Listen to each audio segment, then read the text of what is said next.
আসসালামু আলাইকুম। সহবরাতের নফল নামাজ অত্যন্ত ফজিলত ও বরকতপূর্ণ। এই নামাজ আদায় করতে হলে প্রথম এশার নামাজের সুন্নত, ফরজ ও 2 রাকাত নফল নামাজ আদায় করে নিতে হবে। কেবল 3 রাকাত বেতের বাকি রেখে শবে বরাতের নফল আদায় করবেন। এই রাত্রে শুধু কেবল নফল নামাজই পড়বেন তা নয়, বরং যার যা খুশি ও রুচি অনুসারে অন্যান্য ইবাদত বন্দিকেও করা যেতে পারে।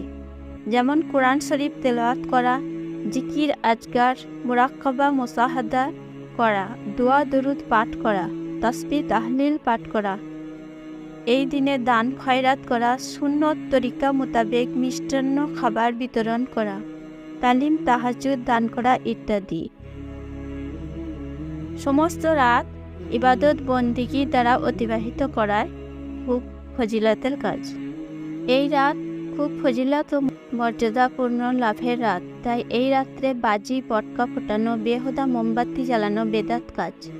এই কাজে সওয়াবের পরিবর্তে গুনাহ লাজেম হয় এবং পবিত্র রাতের অমর্যাদা করা হয়।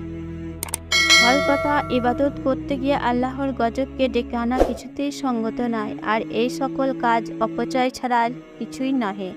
অপচয়কারীরা অবশ্যই শয়তানের দোসর। সুতরাং শয়তানের সঙ্গী সাথীদের পরিণাম যে অত্যন্ত বেদনাপূর্ণ ও ভয়াবহ হবে এতে কোনো সন্দেহ নেই। এই জন্য সকলের এই ব্যাপারে সতর্কতা অবলম্বন করা একান্ত দরকার। ভিডিওটা যদি ভালো লেগে থাকে তাহলে একটা লাইক করবেন, চ্যানেলটিকে সাবস্ক্রাইব করবেন এবং বন্ধুদের সঙ্গে বেশি বেশি করে শেয়ার করবেন।